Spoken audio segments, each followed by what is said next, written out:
सर्वधर्मान् परित्यज्य मामेकं शरणं Vraj. The miseries of material existence and the most hopeless conditions of life is the best possible opportunity to turn to God.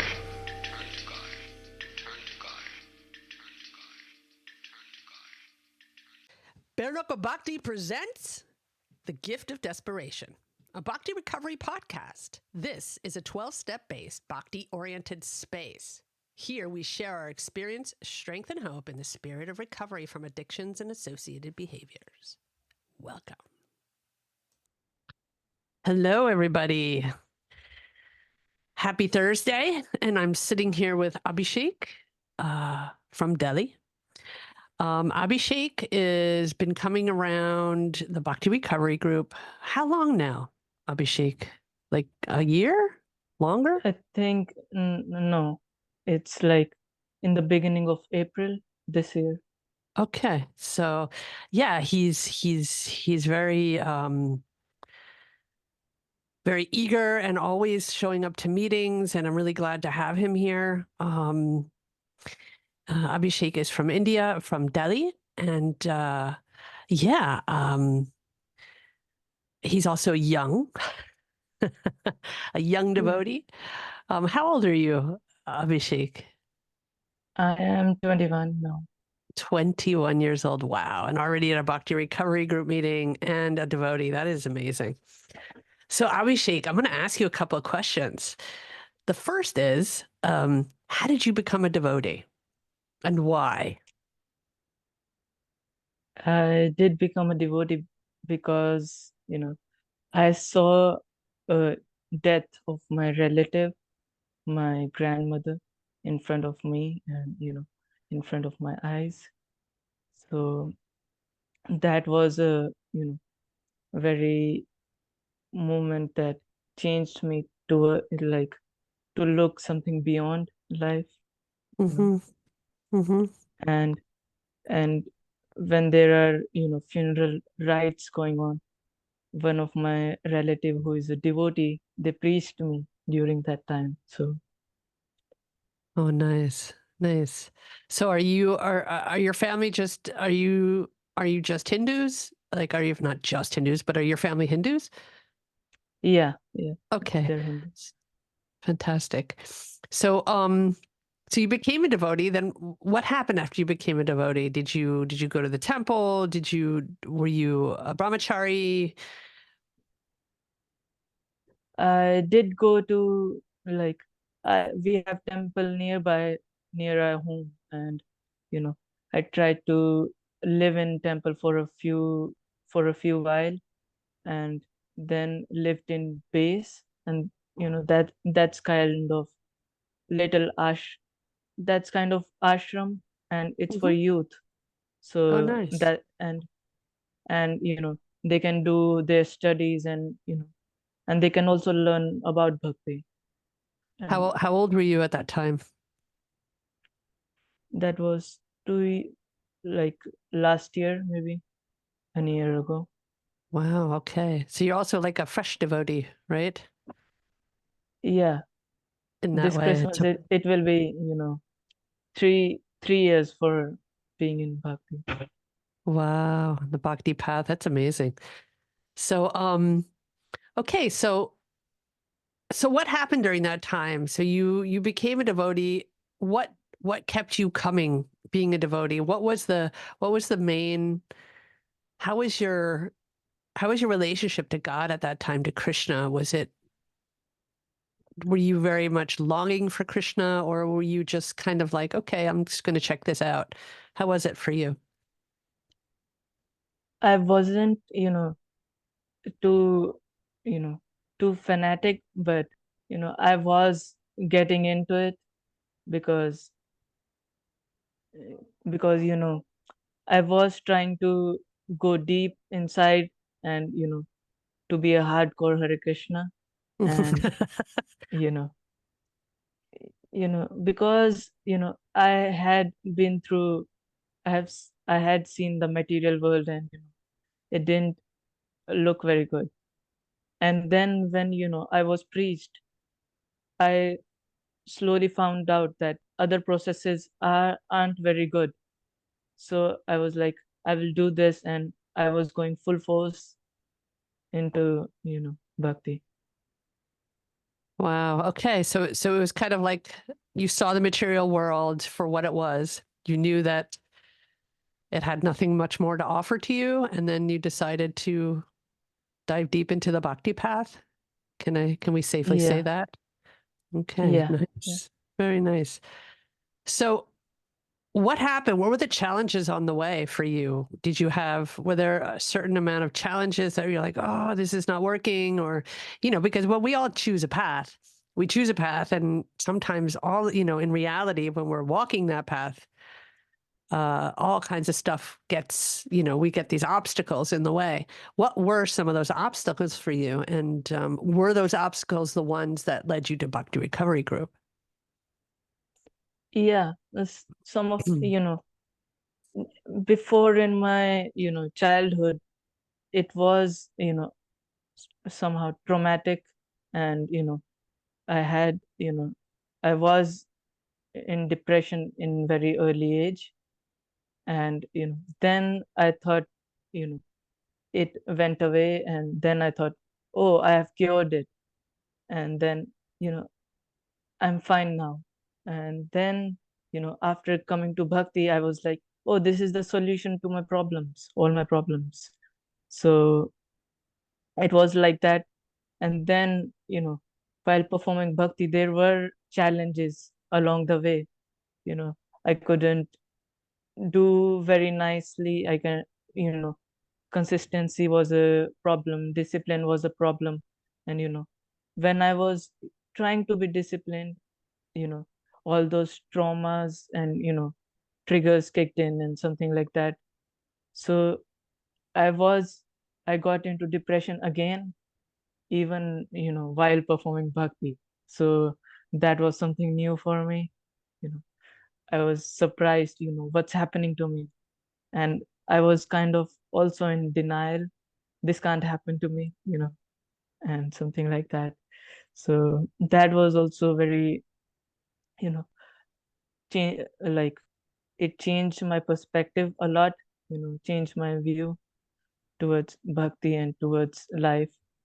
And then, while, working on depression, and, then started to, I, got to know about Bhakti Recovery Group a little, but, I was little hesitant, you know, because I heard that, it's a 12-step recovery group. And for alcoholics, for narcotics anonymous and something like that. So I was like, I don't want to associate with junkies. And I love that, Abhishek. Okay. so I was little hesitant. Then I you know after observing myself, I can't do this alone. I need something. I need a process, you know and bhakti is in that process. I need something else. you know I need something to make me a better human. And then from that level, I can be a better devotee. So in a way, like, and we put that in bhakti language, it would be like, getting rid of some of those anarthas, right? Yeah, Some yeah, of those emotional, samskaras that get in our way of becoming a better, practicing bhakti yogi. So yeah, that's pretty, thank you for sharing so honestly. That's not actually something that, I don't want to generalize a whole culture of people, but in the Indian culture, it's very difficult, especially for men, to express themselves the way you're expressing yourself. So I think that that's really, kudos to you, because it's pretty rare, and also admitting that, the bhakti path is perfect in itself, but that we are imperfect and that we have struggles in that path. So I'm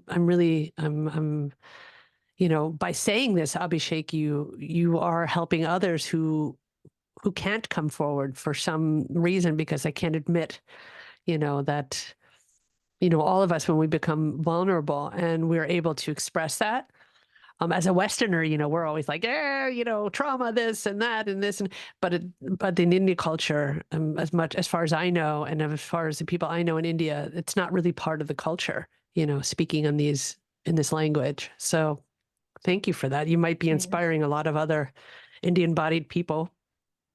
Yeah. I to also, realized that I was a junkie myself. So That's a good one. So what, yeah.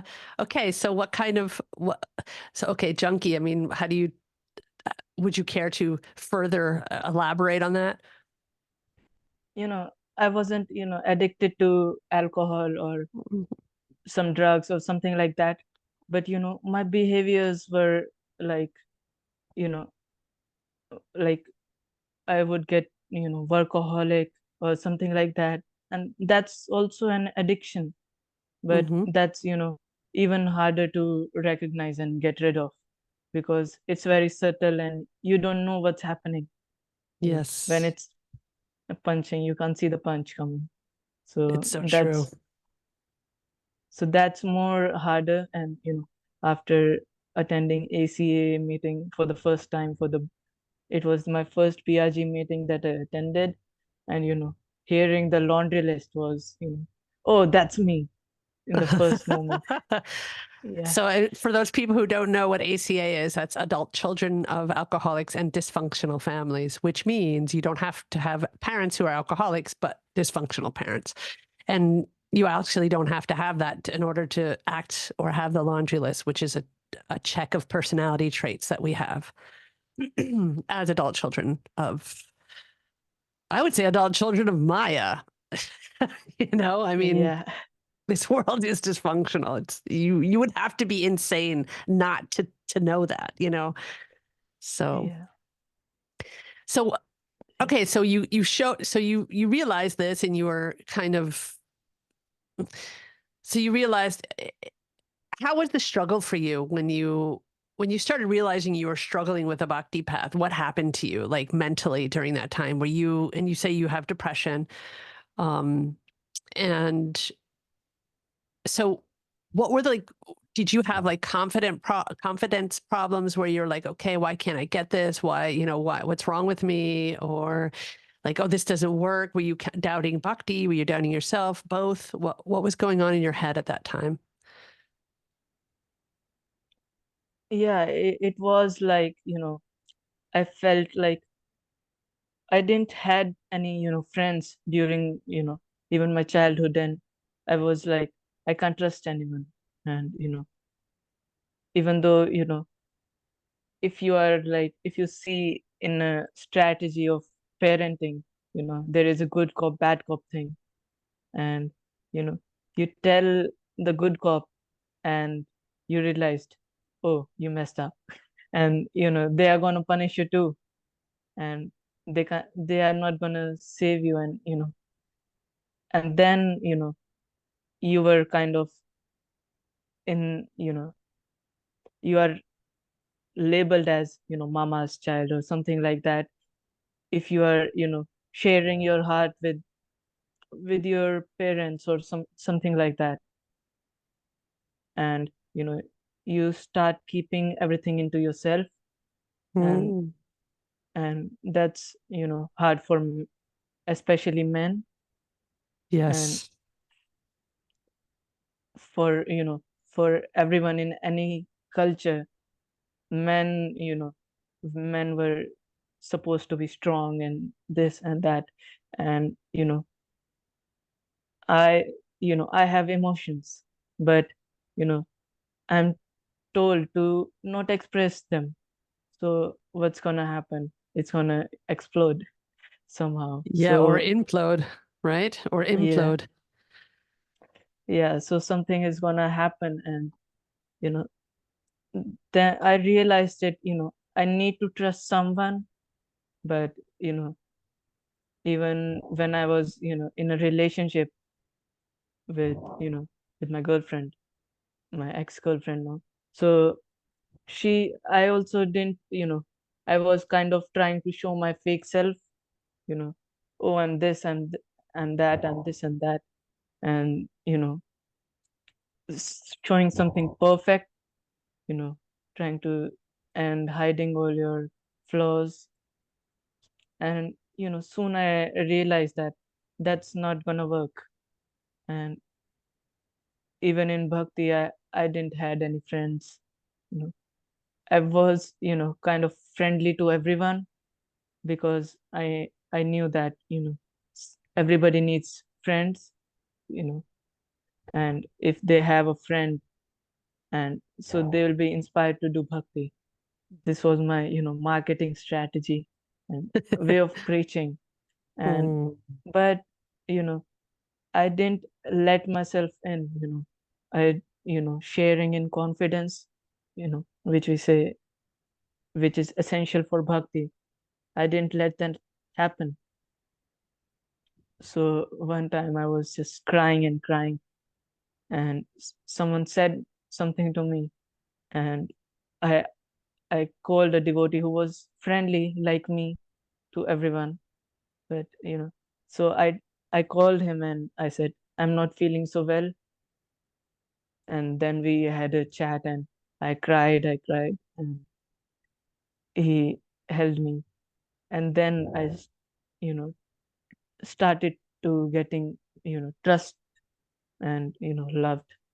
And I started opening myself, how I was feeling.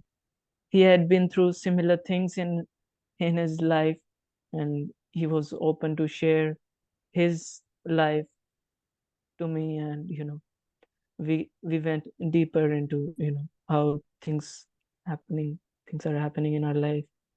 So I made my first friend in bhakti. Oh, that's such a beautiful story. I love that. I really love that. That's so wonderful. And, Krishna arranged so many things. Everything that we need is out there. And it's so nice to hear that story. So after that, what happened? So you opened up and you realized that you were like putting on this front of this, you're actually just trying to strive for the picture you'd like to have. And I can tell you this society, and even in bhakti sometimes, but this society really not only encourage, but almost enforces us to be that way. This is how we should be. This is what things have to be like. It's very stringent, and it's also, I find, very enslaving to a certain degree, because if you dance out of those lines, you're the outsider. And Yeah. it's a very lonely place to be. And I think it's so wonderful when we connect on a deeper level with another devotee. Um, it really helps our bhakti devotion and our bhakti love, because we can only really see Krishna honestly through other devotees, right? And you were very fortunate enough to have been able to be open enough to talk to somebody, and he reciprocated in love, which is love of Krishna, which is Krishna's love. So you got to Yeah. experience that. Not everybody gets to experience that. Yeah. It's very special. And also I was into depression while I made a friend. So friend who is a devotee. So he also, I think, he was also in depression sometime in his life. And we were also talking about that and all that. And soon I realized I need someone professional who can help me and who can guide me. And then after realizing that, I was like, I realized that I was a junkie too, and I need to get into BRG also. And when I was new to BRG, I really appreciated that, because you know it was 12 steps and also bhakti. So the, I didn't didn't want wanted anything to do anything other than bhakti, you know. I don't know anything other than Krishna.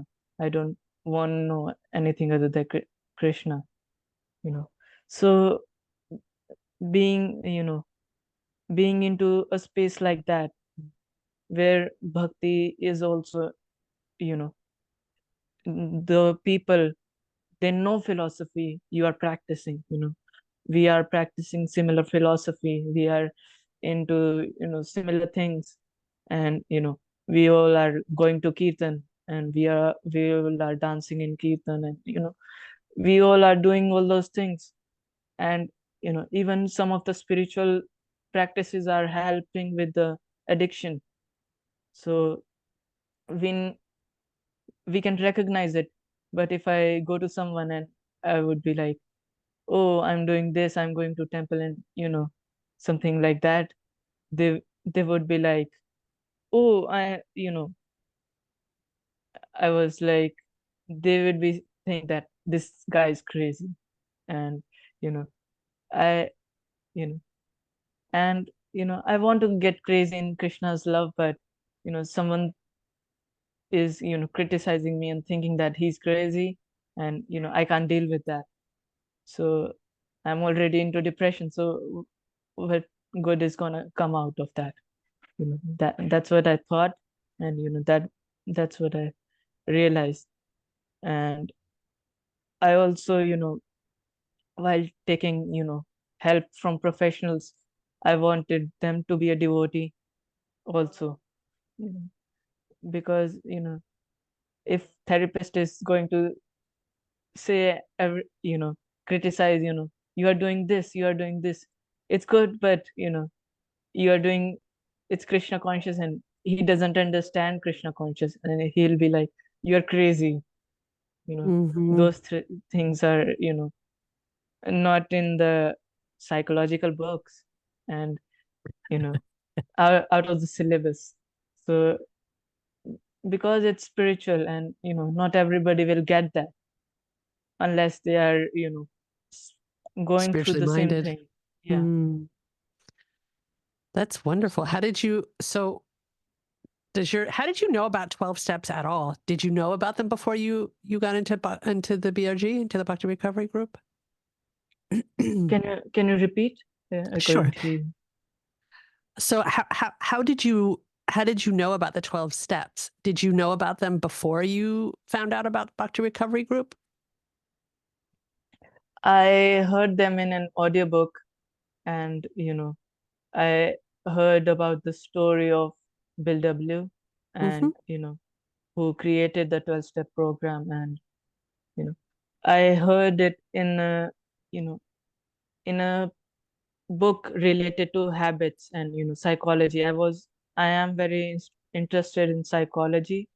So because you know, I I was interested in how my mind is working, and how you know, how depression is working. And after that, after coming out of depression for the first time, I was like, oh, I have cured myself, and you know, I need to know more about my mind and how it works. I can know about it. And I started studying all that things.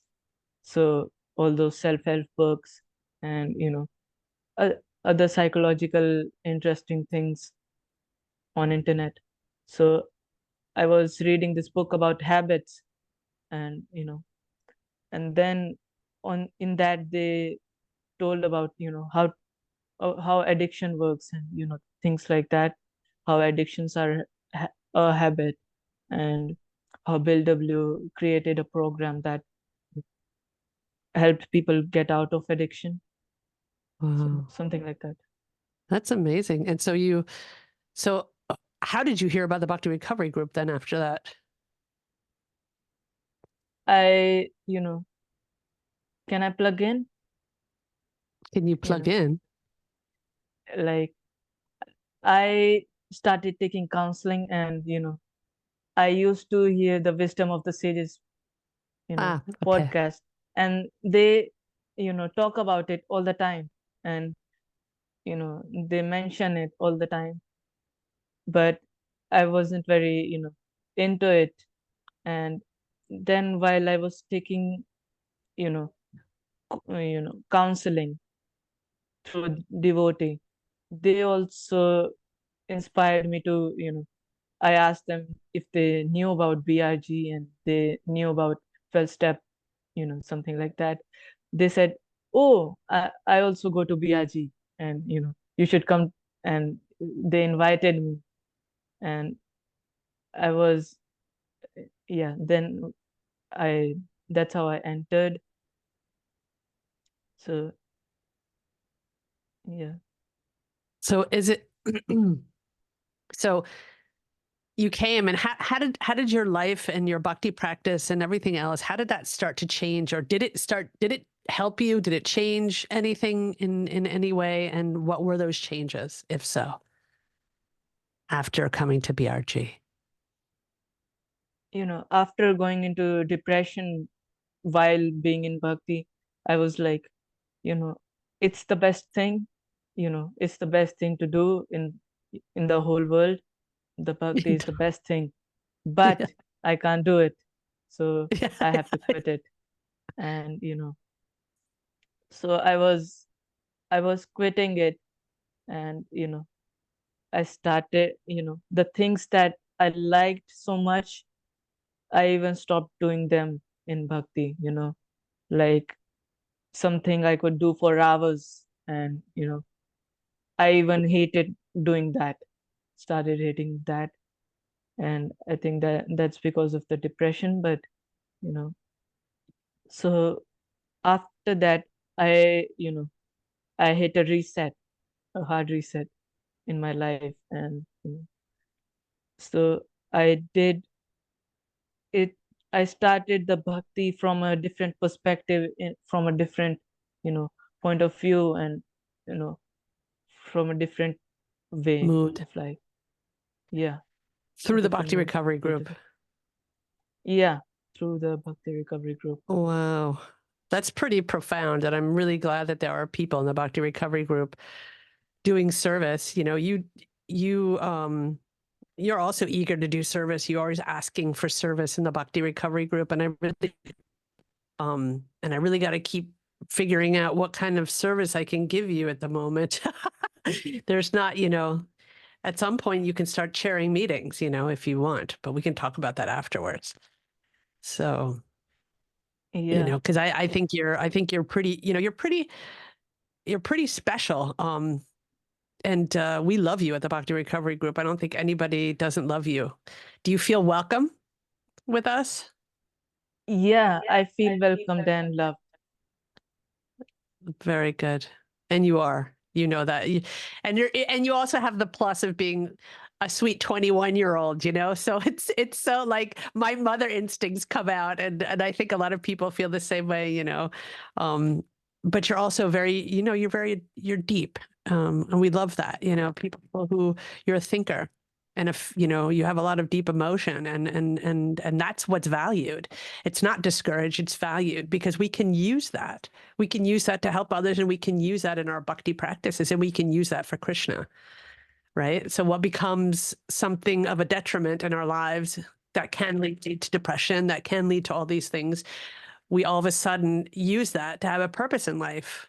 We have the purpose in life to attend meetings also, and to spread that through bhakti, and through the whole world of bhakti. And not everybody is going to relate to the Bhakti Recovery Group. Not everybody it's not everybody's rasa, let's face it. But Yeah, once you find your rasa in bhakti, whether that's the Bhakti Recovery Group or not, we're just very fortunate, because not a lot of people have that. A lot of people are in bhakti and they're like, okay, I'm in bhakti, but I don't really have a service or like a bhakti family. A lot of people don't have that. We're very lucky. Do you feel that yeah, way too? yeah. I read a book about, empathy and things like that.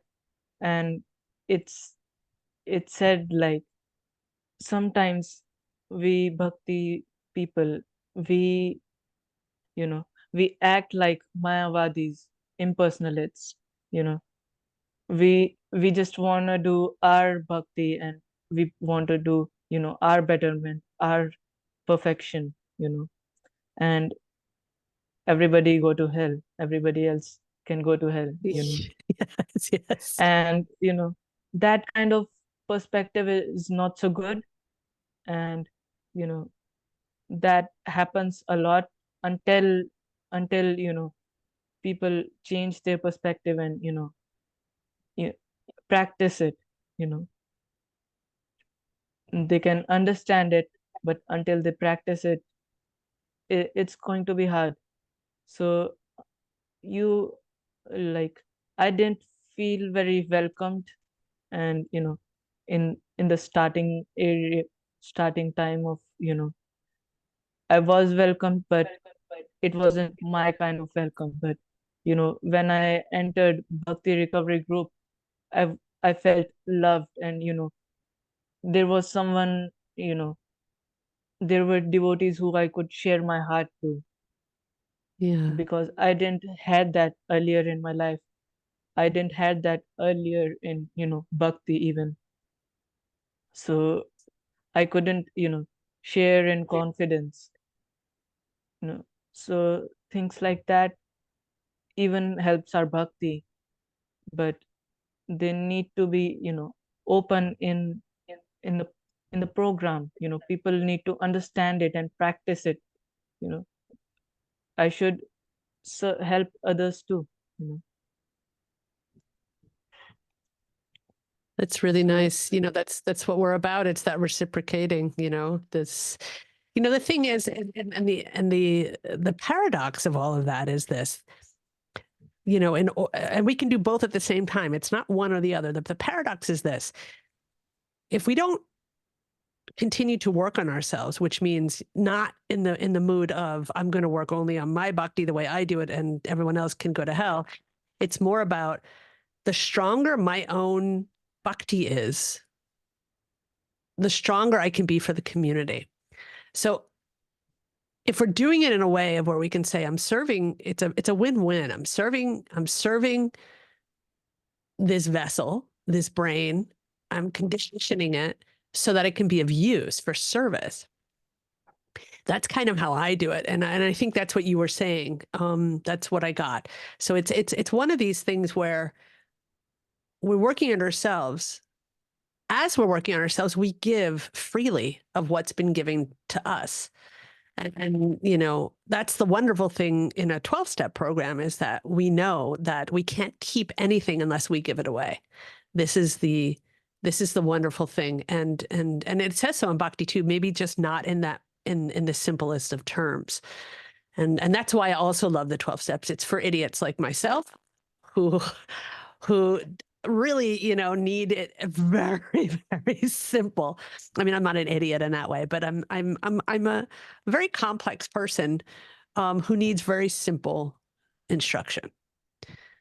That's why Prabhupada is so great, and that's why the Bhakti Recovery Group and 12-step programs are so great, because it's very simple.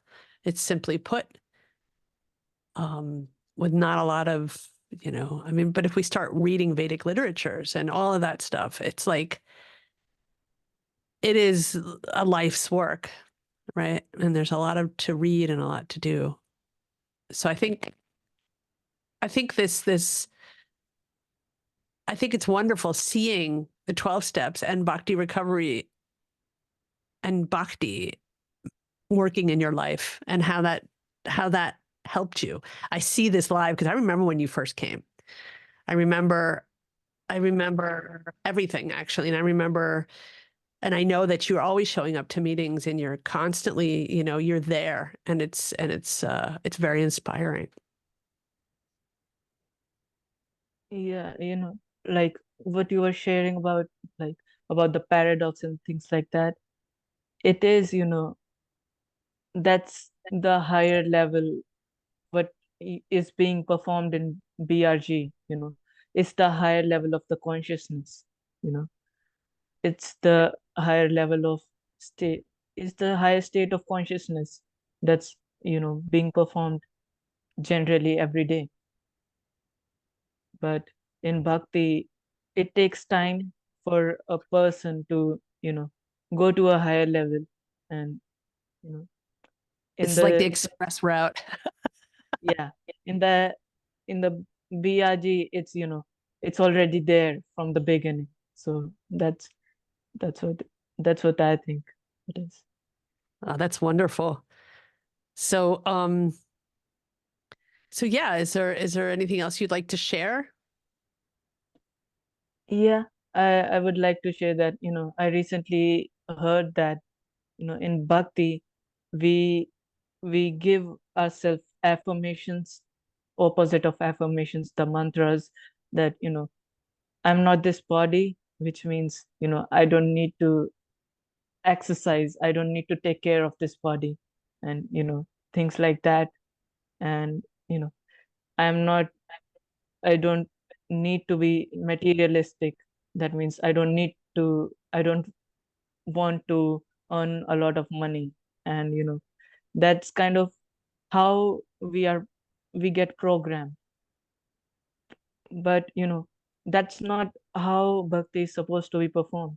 You know, we we try to push us, push ourselves in a different way, in an opposite way, which is not actually good for even bhakti. But in the name of bhakti, we do that. We push ourselves away, and we criticize ourselves for doing something that's, absolutely normal and absolutely good for our bhakti if we do it the right way. But, we don't do that in the name of bhakti. And that's also, because of not understanding how it's supposed to happen, and, not being able to understand that higher level of consciousness from which it's coming from. Hmm. It's nice. It's a very nice reflection. I like how you say that it's the higher level of consciousness. And the funny thing is, people who practice that, we don't see ourselves as more higher conscious than anyone else, do we? I mean, I just see it as something, it's a higher ideal for sure, Yeah. And, also, it's, I think, it was kind of a personality trait that got through trauma to me. I will talk about myself personally, that, I adapted all those things to criticize myself and things like that through trauma in my life early on. Mm. And then when I got into bhakti, I used that to criticize me. I was like, I'm not a perfect devotee, and, this is not how it's supposed to be. And, you know, it it wasn't like, seeing where I am. And, like, we use the GPS, and in the GPS, the most important thing, when you see a map, when you see a GPS, it's where you are right now. And, if you're gonna hate that, or if you're gonna, deny that, i'm not I'm not this way, I'm not this person, I'm not like this, you can't move forward, you can't move towards, you can't navigate your life, you can't navigate your journey in the right path. You're gonna eventually go on off-road or something. That's amazing. That's a very nice reflection. A very nice reflection and nice description of that.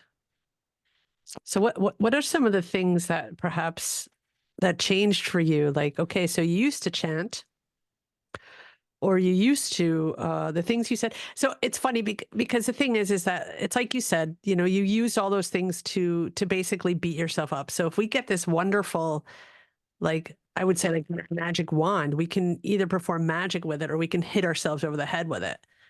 And Yeah. realizing that we have a magic wand and we're not using it properly. So how is it in your life now? Like, what are the things where you used to beat yourself up with it? What are the things that you're doing not to perform magic with that wand instead of using it as a head beater? You know, you know, what I was doing was, if I liked something, in bhakti, I did less of it because I already like it, and that's kind of a sense gratification. Even if it's a service, I can do it for whole day, not like everybody else, and that's a gift for me. But I will, I used to deny that, and I used to try to perfect myself in something I was bad at, and Oh yeah. that wasn't very good for me, and that's that's how I got, you know, I got bad and bad and bad on each step, you know. Wow. See, that's really It was, interesting. So you were yeah, practicing adharma, actually. When we practice the things, of course, we like to work on things that we're maybe not be good at, but we don't realize that the stuff that we are good at, like you said, is our dharma. And it's what we should be doing, what we should be excelling at and loving and doing. And but if a bhakti practice that we know that is uplifting us is not so much on our radar, like for me, that's chanting. It's very difficult for me to chant in the way that one should chant. And if I'm just fully centered or, doing that and basing my spiritual life on that, which they say it is based on that,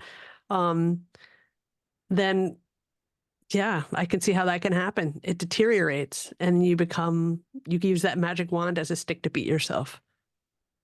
yeah. Same thing is with me, I you know, I get along hard with chanting, but you know, but with philosophy and with, with Hearing. with something like that, with hearing, I love that, Me I too. could do it for hours.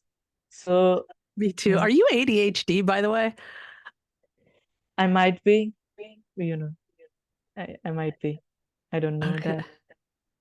Well, I mean, not hyperactive, you're very mellow, but I mean, there are kind of forms of, well, I don't know. I don't want to give everybody labels like that. I mean, that's so modern to do that these days. Everybody's something.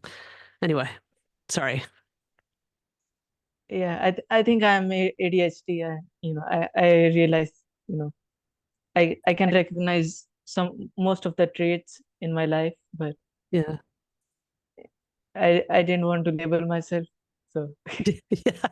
I don't like to label myself either, but yeah, I've got that diagnosis so many times that, yeah, it's not me, but it's something that I have been given either as a yeah, magic wand or as a stick to beat myself. yeah, we can accept it and move forward.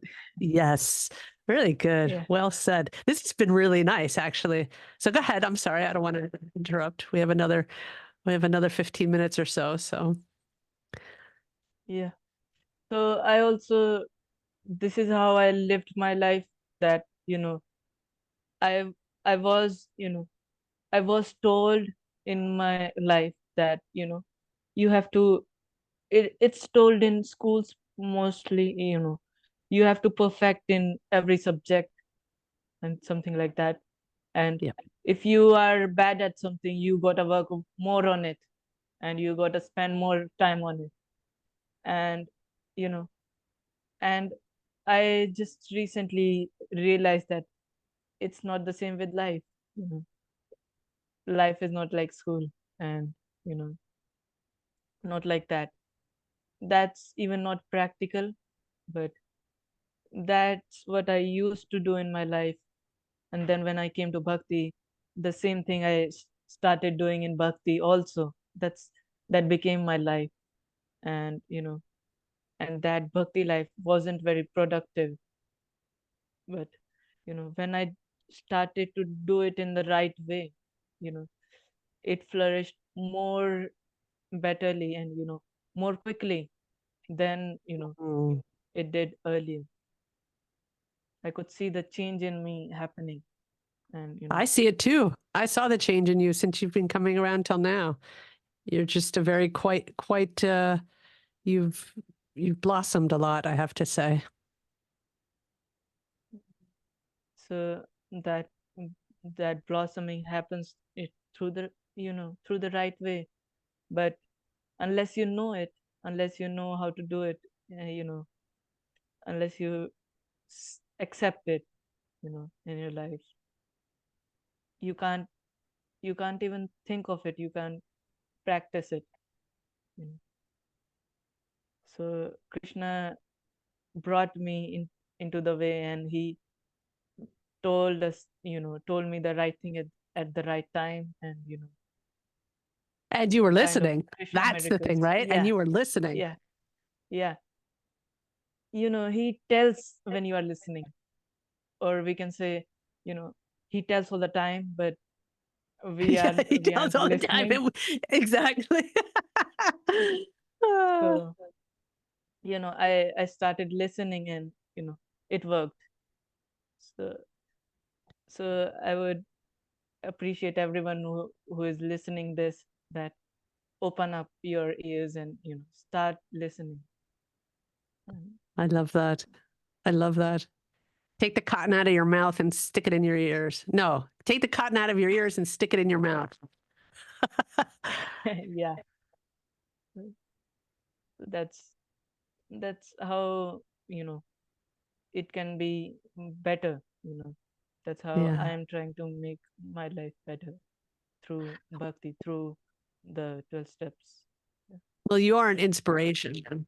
Absolutely. You're inspiring to everyone in the Bhakti Recovery Group.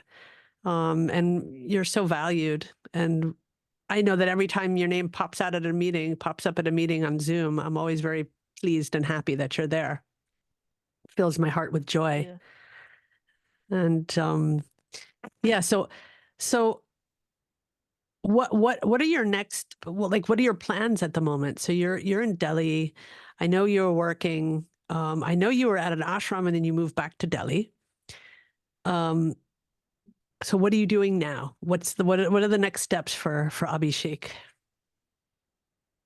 I am, trying to, you know, like you said, trying to not do adharma and trying to follow my dharma after I, realize the right way and the right path, and not even like not also in bhakti. I wanted to, serve the community, and I'm trying to learn psychology, and I think I can be a nice psychologist or something Oh, and I could help see you there others. totally. So you think you're Yeah. going to study? You think you're going to go into Yeah. studies to be a therapist? Yeah. Yeah. That's why I moved back to Delhi with my family, so that, Hi, Krishna. I can study again. Good on So, you. That sounds like amazing. I'll be your first client. yeah. Yeah. You're welcome. And And so are yeah, you, so you plan on studying or have you started already? I have started already, but, it, it's a gradual process, and it's going to be more and more in the future. And, Good.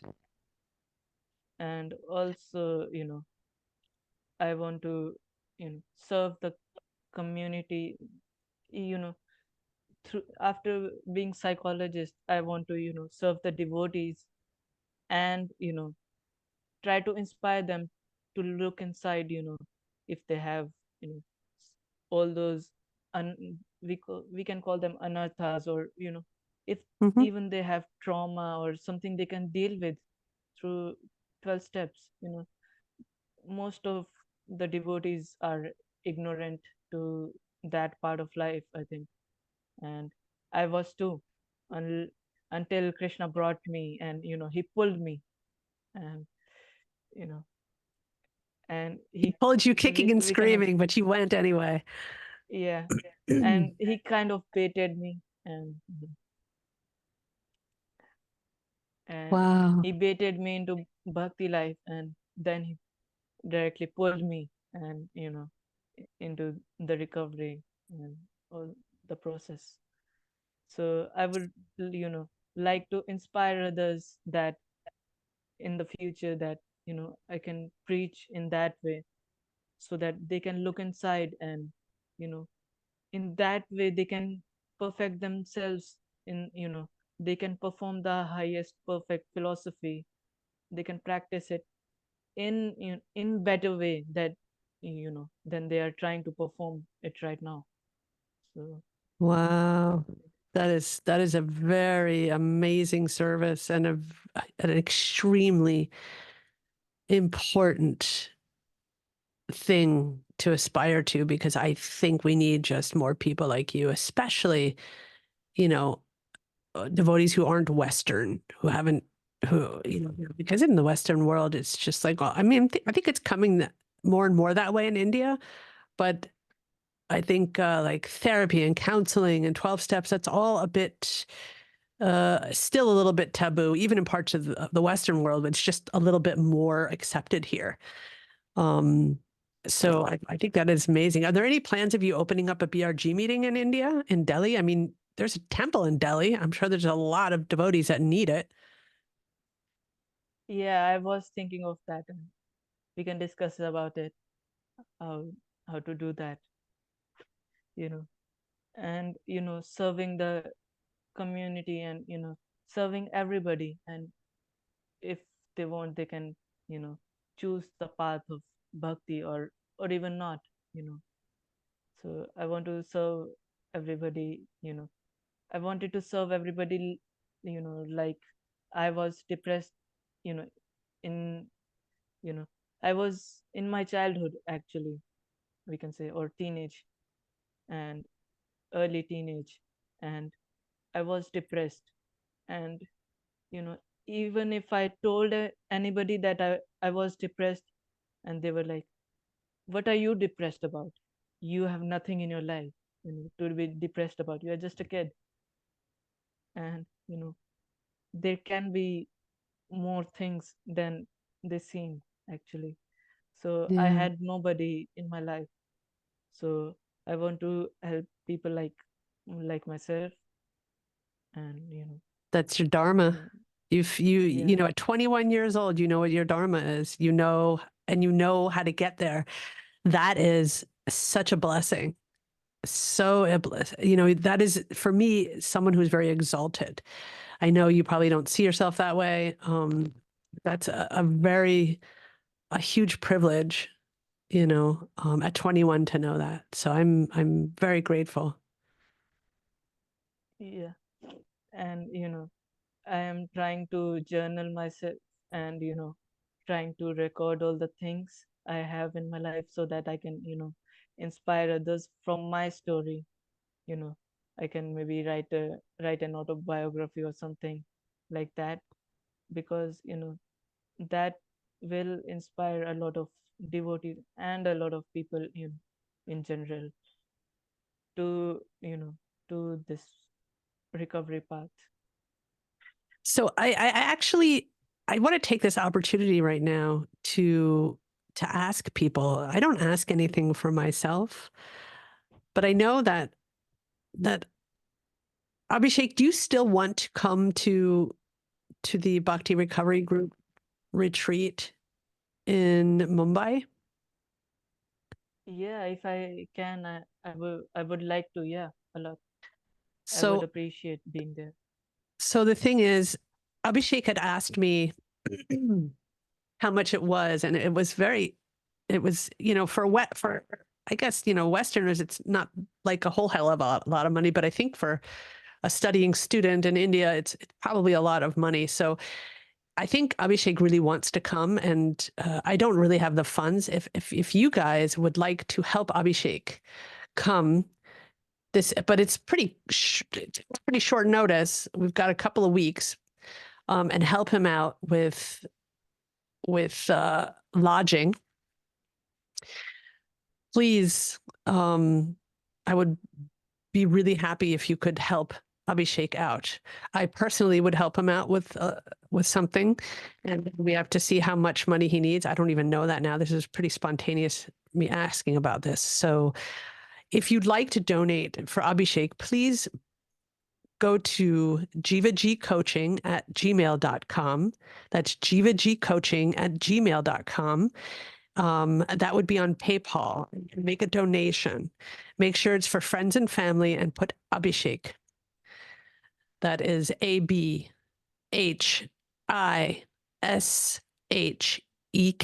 Abhishek.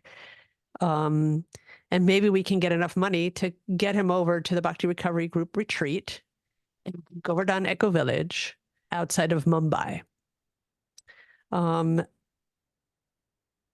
I would appreciate it. And I think Abhishek wants to spend his life doing service. So maybe we can do some service for him.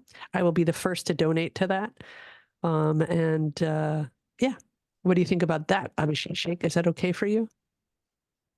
Yeah, I would, really appreciate it. And I would like to say that, your money isn't going anywhere, isn't going anywhere bad. So, and if if you would like to share about yourself, and you can even reach out to me, and if you just want to talk and share about it, so I can also help you, and you could talk to you, and maybe do So something. Abhishek, how can people get in touch with you? Can you give them an email or your number or something? We can put it also in the show notes. Okay, yeah, I can tell my number or email. Yeah, number is fine. They can WhatsApp me or something. Okay, so I'll Yeah, put your number in the show notes so that people can get in touch with you. So again, please help this amazing. I'm going to call you kid. I'm so sorry. I don't want to call you kid, but he's a young man. But for me, I'm still a mom. So he's a kid for me. He's a kid. He's one of my surrogate children. Let's help him get to a real in-person bhakti recovery, I would say convention or whatever. We'll be with Wisdom of the Sages in Govardhan Eco Village. So let's help him get there. All right. yeah. Abhishek, I want to One more thank you. thing. Sure, Yeah. absolutely. I was going to say that. So we're going to wind up now. And if there's anything you'd like to add, please do now. Yeah, I would also, like to say that, in-person meetings are the best if you can attend them. They are the best. When I attended one meeting, it was great, and I just didn't had experience of, attending a in-person meeting until that. So like all the meetings in the BRG, all the 12-step meetings, they were just online. But when I went to an in-person meeting, it was great. So if you can, if I'll also try to start one in my local community, and try to one. Yes. Abhishek, I have And now told yeah, you, now you will go and start a BRG meeting in person. We're going to talk about that after the show. yeah. And Okay. if you guys can attend that, and or start one, host one, that would be great. Thanks, Thank you. Abhishek. All right. So we're winding it down now. I want to thank you, Abhishek, for coming on here and sharing your heart, sharing your experience, strength, and hope. Let's meet again. Again, if you'd like to contribute for Abhishek's Bhakti Recovery Group retreat in Govardhan Eco Village, I imagine it's going to be somewhere in the $700 range. I'm not so sure. We're looking at about $700. Go to jivagcoaching@gmail.com.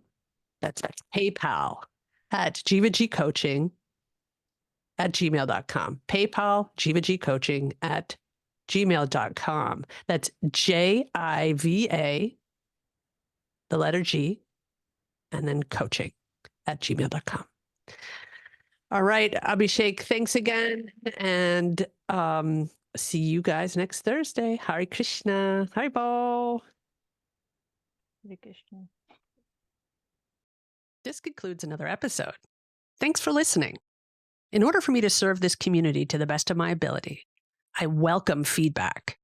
Please write your feedback at bhaktirecoverypodcast@gmail.com. That's bhaktirecoverypodcast@gmail.com. Also, please don't forget to follow and give us a 5-star rating. Share this with family and friends. If you'd like to join our Bhakti Recovery community or just find out what we're all about, please visit our website at www.bhaktirecoverygroup.com. That's www.bhaktirecoverygroup.com. There are no dues or fees, and we meet daily. If you or someone you know is struggling with addictions and/or associated behaviors, you will find links in our show notes to various 12-step programs. Nobody seeking recovery need ever be alone again. सर्वधर्मान् परित्यज्य मामेकं शरणं व्रज.